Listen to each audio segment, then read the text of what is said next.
Welcome to my YouTube channel. I'm Sherri. If you're a regular subscriber, thank you. And if you're new to my channel, I am a registered dietitian and I care just as much about why you eat as what you eat. And today's video, we're going to look specifically at the emotion of anxiety and why that triggers so many people to overeat. And then also I'm going to tell you what you can do about it. So if you're into that, keep watching.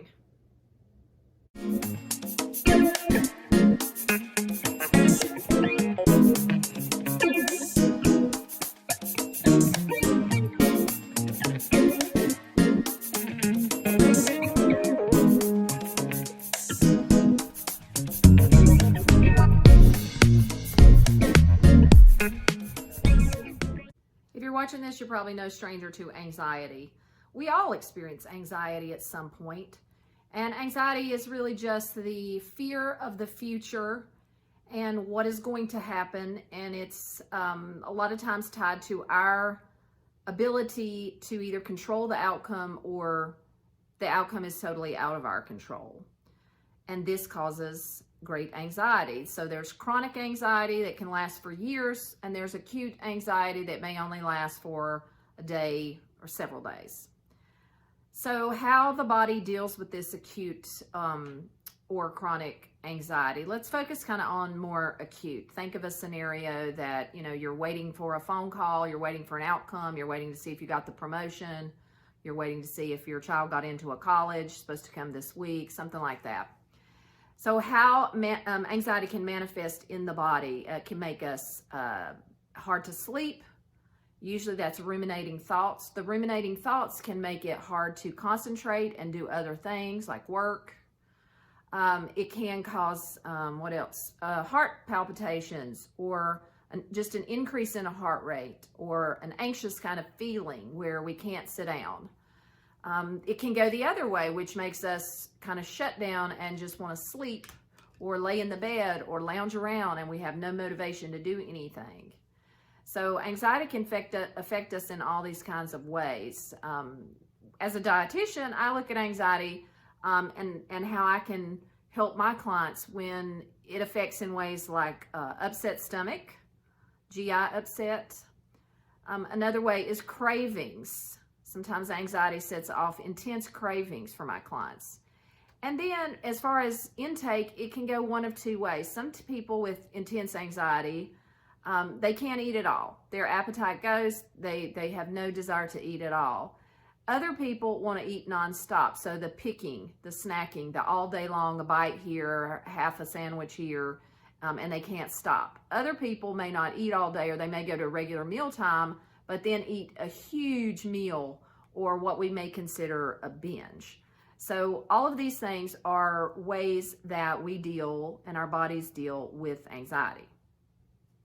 It's estimated that at any given time, there's around 40 million people in the United States that are experiencing anxiety, but only around a third of those actually seek medical attention for that. So that leaves a lot of people to try to figure it out and manage it on their own.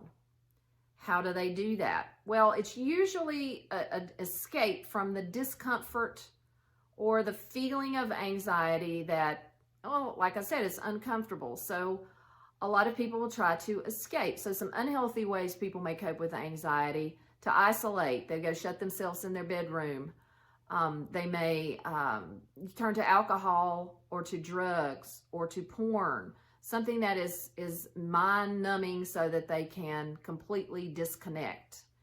And the clients that I work with, they will turn to food.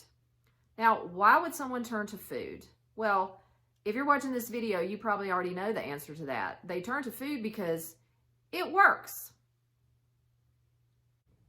What we know about people who try to figure it out on their own is that the most common way people deal is they look for a way to suppress the feeling of anxiety, to numb it, to avoid it, or to distract, to soothe themselves, or to mask. And so given that definition, with that goal in mind, you can see food would be really effective with that. How so? One way may be a craving. So if you have the craving, you now have something new to obsess over, which is going to distract me from ruminating and thinking about the thing that was causing me such anxiety. So that's one really popular way, cravings. Number two, it can provide an escape, especially if I can go find a new recipe, go to the store, buy some things, come home, bake it, or make the new recipe. This can take hours. So it can be an escape. Even if you're not baking or cooking, I'll give you an example. I had a client who would get in the car, and this happened pretty much every single day. She'd get in the car and she would go to Walmart, and it was like really fun for her to try to decide what candy she was going to buy that day. So it may be candy bars. It was like hard candy. You know, there's seasonal candy that comes out for Valentine's and Christmas and Easter, and so she would get really excited about trying to decide what kind of candy am I buying today and what kind of candy may I get tomorrow. I'm going to save that and purchase it tomorrow. So she would buy the candy, and then she would go sit in her car in the parking lot and consume all the candy and then go home. So the people she lived with had no idea that she was doing this.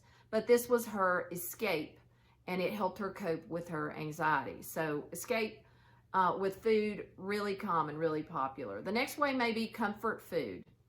Of course, you've heard the term comfort food. So maybe something's going on in my life. I would really like to talk to my mom about it, but my mom passed away. So I may find myself making a dinner or baking some special recipe or cookies or something that, you know, bring up memories of my mother. So maybe I can't talk to her, but I can feel closer to her by making food that is connected to her. So that is the third way.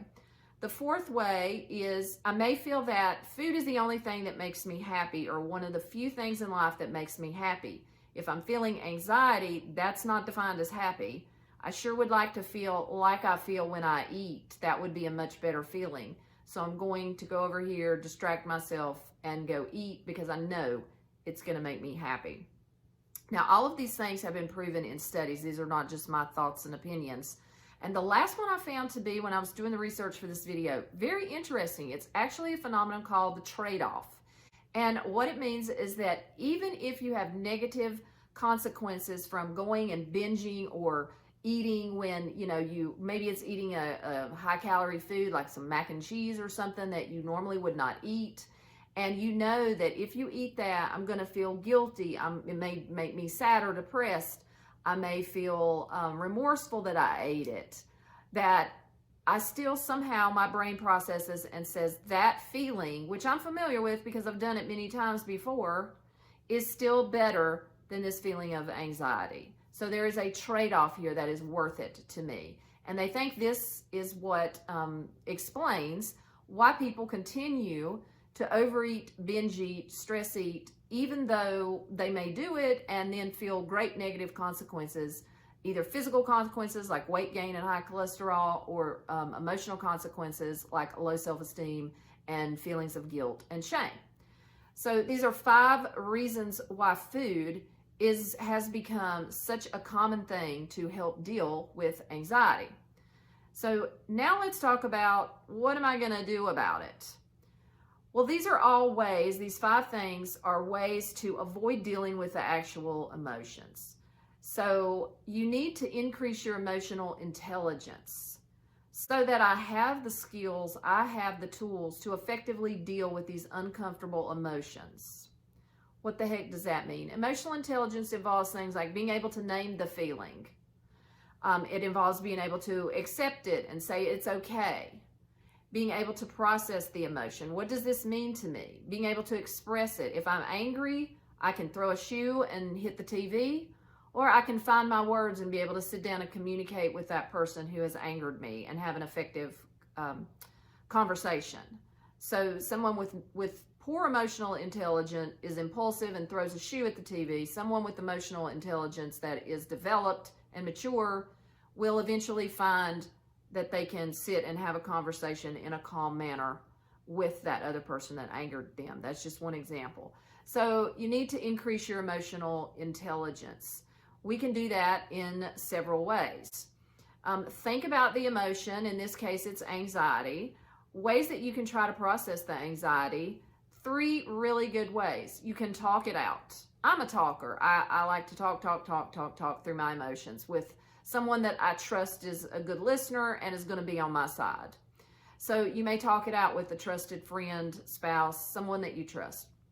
The other way you can do it is, if that's not your thing, you could journal it out. You could write it out. You could type an email, but don't send it.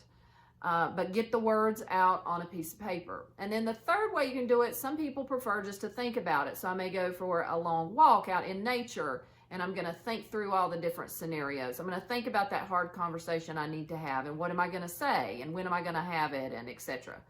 So those are 3 ways that you can increase your emotional intelligence. Think, I've got to process this emotion, and how am I going to do that? Am I going to talk about it? Am I going to think about it? Am I going to write it out? So there's 3 ways. All right, before I end, I've got a few more suggestions for you. One is to try to decrease the intensity of the emotion. And we do that by thinking about realistically, am I processing this in a way that is reasonable? Meaning, am I in denial? Am I overthinking? Here's a big one. Am I assuming things that I do not have facts to back up? Am I convinced that the worst case scenario is going to happen when I really don't know? Am I looking at the situation and saying there is no hope when in fact there is hope? So these are all ways that we kind of catastrophize the situation, and that leads to a lot of anxiety. If you evaluate the situation and say, what is realistically going on here, then that can help decrease the intensity of the emotion, and that will make you less likely to run for food. Another thing that I like to suggest to people is that they back away for 20 minutes in a healthy way. Find something that can distract, because we know that that's what people will want to do. Distract for 20 minutes in a healthy way. The best way is to go outside, take a walk, or go for a short jog, something like that, where you actually get the body moving. That helps to decrease some of the anxiety. And then when we return in 20 minutes, are we still craving the food? Are we still looking at things in the same way? Or has the intensity of that emotion decreased that now I'm not thinking so much about food? That works for a lot of people as well. Another thing I suggest to people is look at the worst case scenario. What is it? Now come up with a plan that if that does come true, this is what I'm going to do. And I like that because I think if you have a plan in place, it makes you feel calmer. If you don't have a plan and you're convinced the worst case is going to happen, and then your next thought is, and I don't know how I'll survive, I don't know what I'll do, then that leads to great anxiety. So these are 4 examples of things that you can do to really get a handle on the anxiety, to decrease the intensity of the anxiety. And if you can do those things, then you should be able to depend less on food, depend less on that distraction that food is giving you. So try these things and see if they work. If you feel like you still need more help with increasing emotional intelligence and breaking the chain really between feelings, in this case anxiety, and eating or overeating, then I encourage you to get some professional help. You can also consider taking my online course. I have one online course that's all about this, about increasing emotional intelligence. It's called Feelings and Fries, and I will put the link to my website down below, so you can click over there and get more feelings, or you can also schedule a chat over there if you want to hop on a quick call with me, phone call with me, and just talk about feelings and fries and see if this is a good course for you. But it's an online course with weekly either Zoom meetings or you meet with me one-on-one. All right, so if you have any questions, drop them below. If you are still watching, I want to thank you. Please remember to hit that like button and subscribe to my channel. It just helps my channel grow, and I can get out more information, more helpful information to more people who have that tie between feelings and food, but are trying their best to make some positive changes. And I'm here to help. All right, take care, and we'll see you soon.